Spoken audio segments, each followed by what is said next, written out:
You know that feeling when it's Labor Day and you say, "Oh, where did the summer go? Man, summer just goes so fast. Oh, can't believe I didn't see that person. I wish I had done more with so and so, and I really wanted to go to this, whatever it's called." Well, not anymore, Thrivesters, because today I am talking to you very quickly. I'm coming in hot and I'm coming in fast with three things you can do to make sure that you have a Thrive Vibe summer so that your whole vibe this whole summer is about thriving. It is easy. It will not take you long. I'd say it'd probably take you less than 30 minutes, maybe a little bit more than 10. And we're going to bang it out today. And then you are going to thrive your vibe and vibe your thrive all summer long. Let's do this. Welcome to the Thrive Hive podcast, the place where success meets reinvention and nothing, I mean nothing, is off limits. I'm your host, Nancy Medoff, speaker, coach, best-selling author, and former corporate VP who knows firsthand what it means to leave a wildly successful career behind, to build a dream business and life, then blow it all up again when it's simply no longer enough. Here, we don't wait for permission to feel free. We talk about reinvention, aligned ambition, managing our energy, boundaries, and the power of surrounding yourself with the right women. This is not a networking group. It's not a therapy session. This is a space for elevated, honest conversations about business, life, and what it really means to thrive. So if you're ready to stop carrying it alone, ready to connect with women who get you, and ready to design what's next with clarity and confidence, come on in. This is your space. This is your time. Welcome to the Hive. What's up, Thrivesters? We're back. Did you notice what I did there?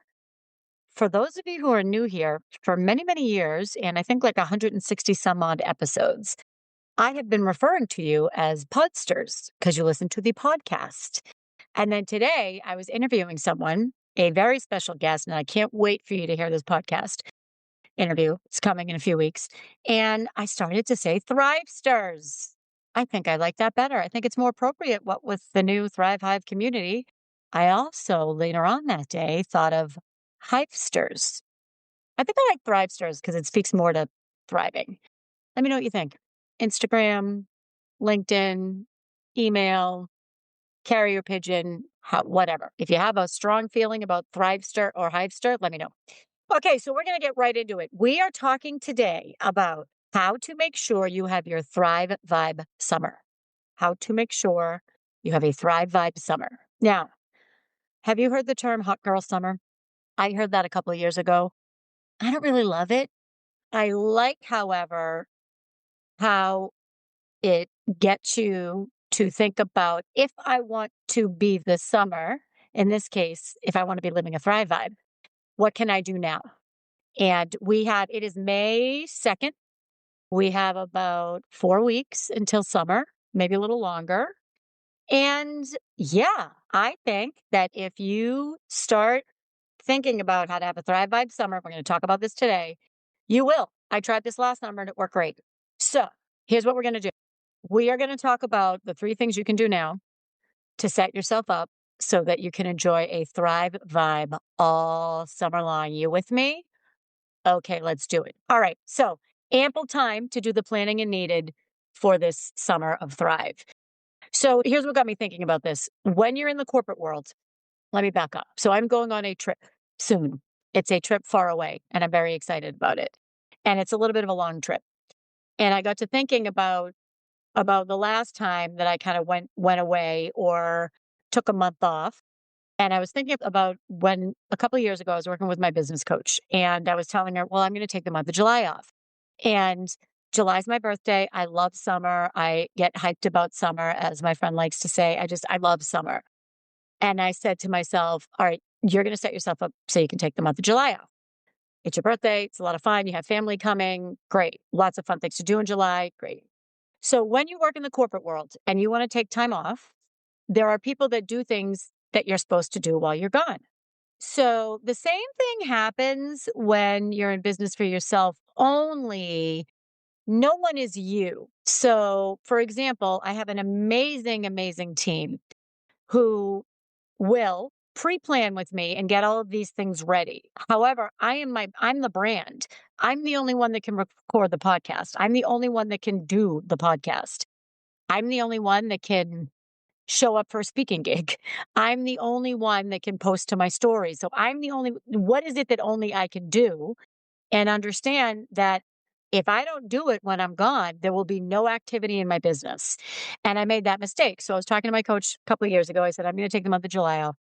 And she was like, okay, great.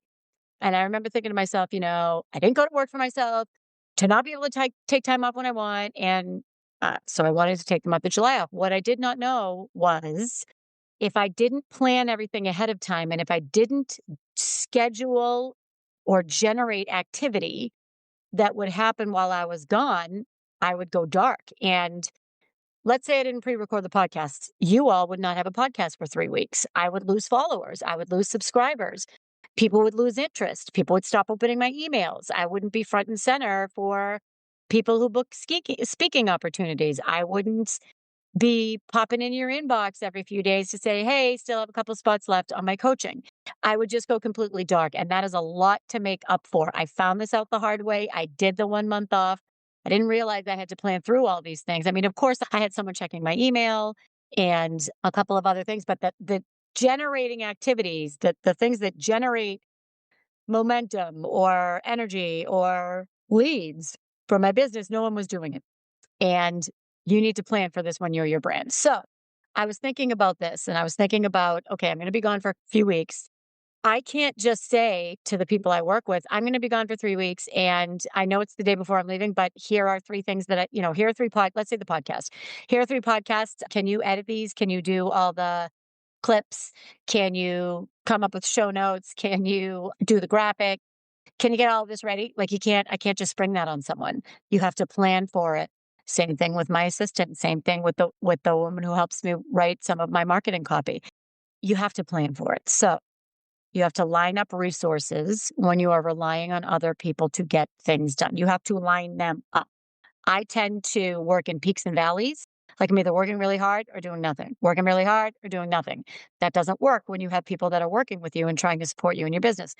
You can't have a Tasmanian devil all-nighter and then just drop it on their lap the next morning. You could, but they're not going to appreciate that. So here's what I think. I was thinking about this for the trip, and then I was thinking, oh, we're coming up on summer. How am I going to make sure I enjoy my summer? And here's what I did last year. And this is going to be number one. The number one, we're going to talk about three things you can do. First thing you can do is create a summer bucket list. I have to tell you, I did this a couple summers ago, and it was fantastic. I absolutely loved it. And in fact, I'm trying to find it right now. I found it.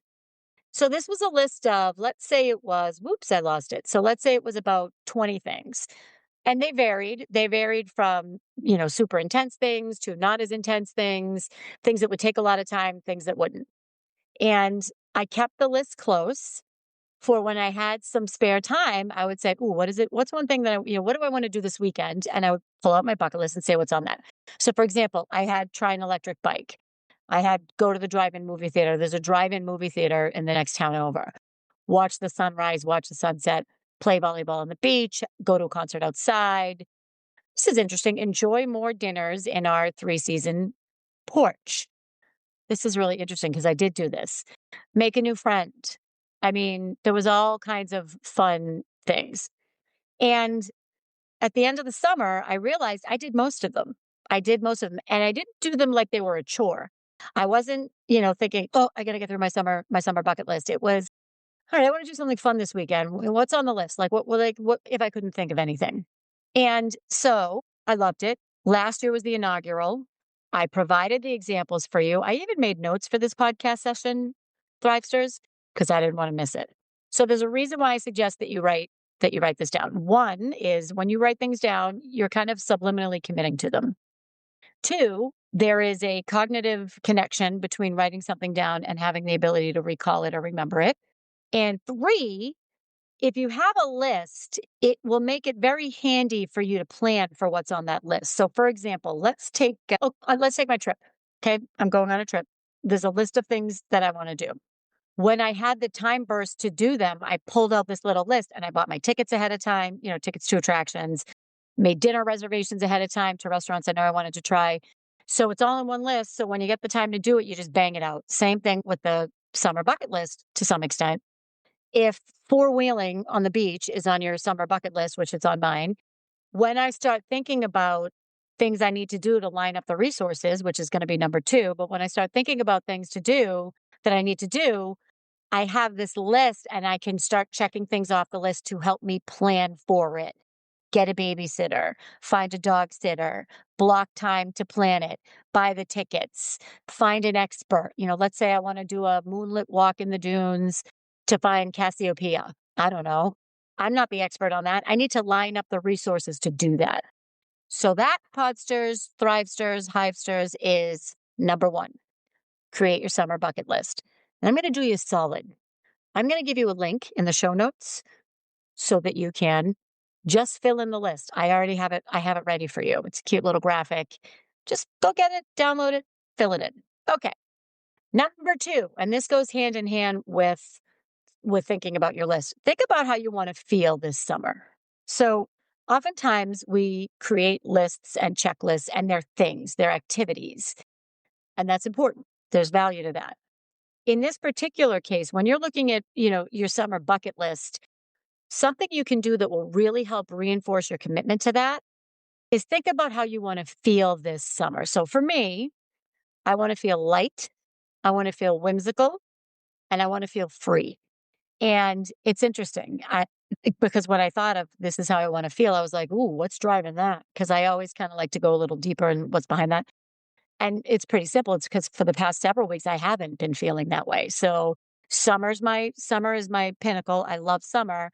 And if I can't get my mojo back in the summer, then that's a very different conversation. So I want to feel light, I want to feel whimsical, and I want to feel free. And as I'm thinking about this, I'm starting to put together my summer bucket list. It's not done yet. I'm going to come back probably around Memorial Day and share it with you. Okay. Think about how you want to feel. How do you want to thrive? What does it feel like to you? It could be one word, it could be three words, it could be a paragraph, whatever works for you. And then combine that with your summer bucket list. And then finally, and this is the most important, is plan for these events or activities. And I often think, oh, I wrote it down, I planned for it. Not really accurate, unfortunately. Some people might want to prioritize the bucket list. I probably wouldn't. And this is just me. I didn't do that last year. I probably won't do it this year because let's say there's 14 things on the bucket list and I prioritize 7. It makes me feel like the other 7 aren't necessarily as important and I can kind of blow them off. And then will I feel bad if I don't do one of the 7 that I prioritize? Because out of this list from last year, I think I had about 20. I did most of them. And I don't feel bad about the ones that I didn't do because whatever, I just didn't get to it. It's fine. Maybe I'll roll some of those over. But if I prioritize it and then I don't do it, there might be some shame associated with that. And this is not what this exercise is for. This is for us to thrive. So prioritize it if it works for you. I don't like it. It's more pressure. It's okay.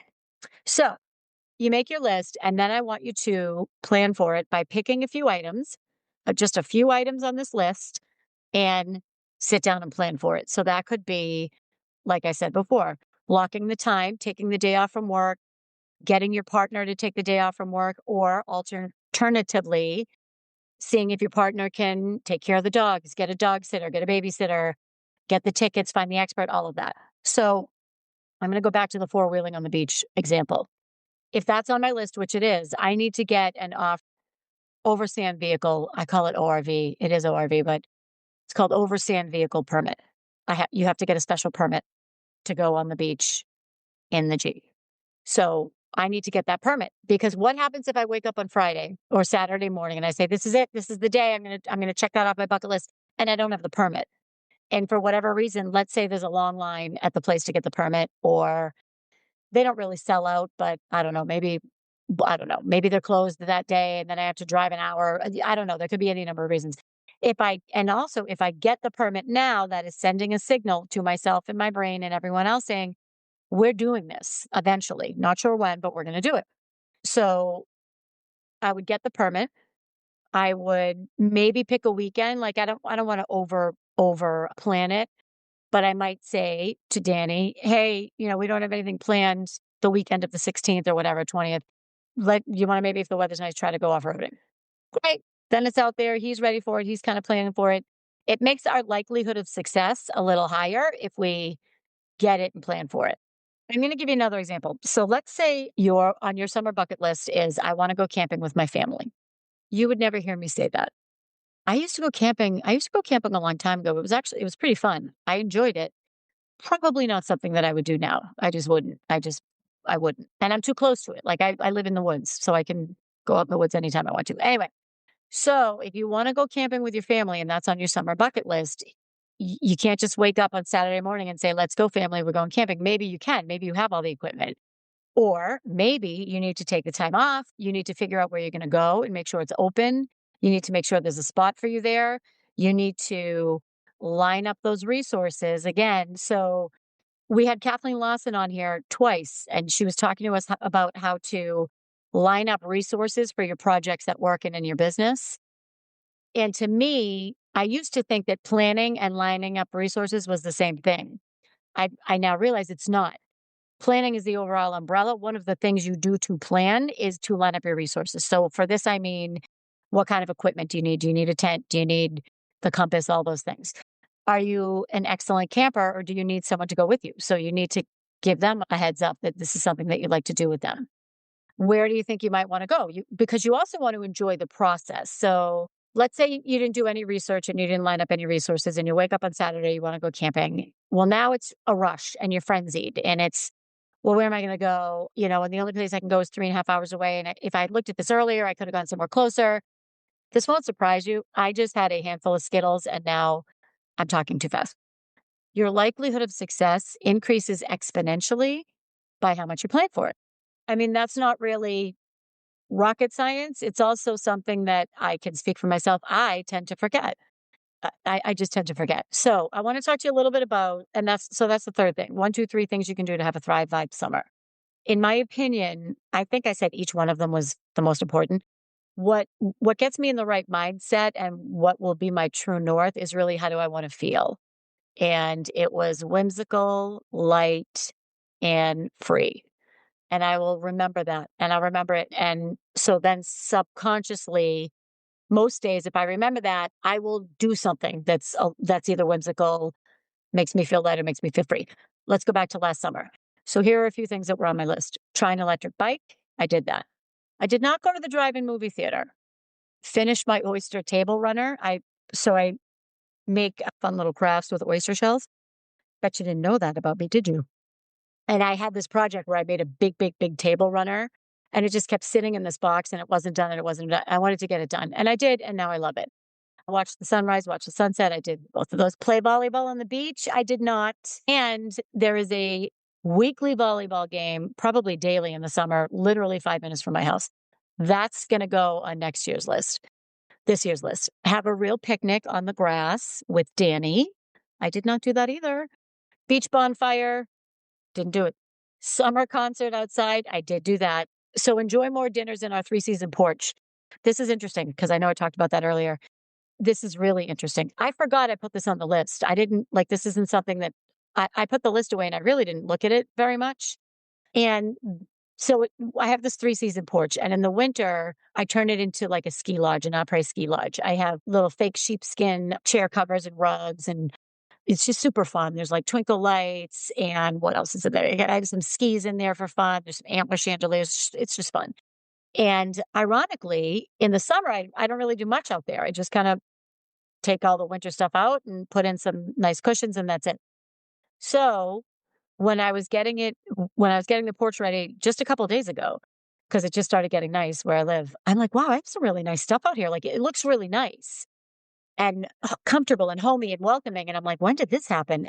So because I wrote it down, I subconsciously just kept doing things and getting it to a place like I have this long, long, beautiful bowl and the color just doesn't work. So I painted it. I didn't I didn't say, "Oh, I wanna make my three-season porch better, so I'm gonna paint this and put it out there." I painted it. They're like, "Oh, that'll go great in the porch." So I must have in my head been thinking about this, is the long way of me saying. what I wanted to say. Make a new friend. I did do that last summer, and you know who you are. I did, and it's been awesome. It's been I made 2 new friends, actually. 2, and they're good friends. That's awesome. Enjoy a Sunday fun day. This is actually it's an event that we have in my town. I did do that and host a garden party. I don't think I did that. I don't think I did that, but I'll do that this year.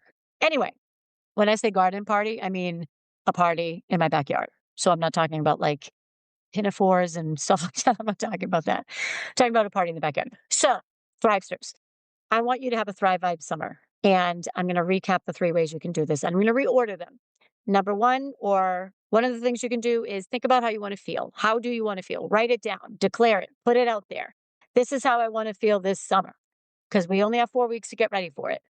Number 2, pull together your summer bucket list. Bonus points if you share it with me. I'm just saying. And number 3, plan for at least pick a few items, not all of them, because you don't want to overwhelm yourself. Plan for a few items on that list. And if you do them, great. If you don't, no problem. We don't beat ourselves up around here. We are not about shame and blame over here. We're not. We're about setting the best intentions and doing our best to meet them. And if we don't, we give ourselves some grace. Right? Right. So, Thrivesters, with that, I'm going to peace out, and I will be back next week. I hope you have a great, great, great start of May. I love May. It's full of promise. The rain's over for most of us. I mean, April, I think it rained maybe 28 out of 30 days in April. It was rather brutal here. Happy May to you. And until next week, go out there and thrive like you mean it. That's a wrap, Podsters. Thank you for tuning in to this week's Thrive Hive podcast. Hopefully, after listening today, you're feeling a little more fired up, a little inspired, or maybe a little more like yourself and like the person that you know you're meant to be. And if you love today's episode, take a screenshot, share it on Instagram, tag me. I love to see where and when our Thrive Hive is growing.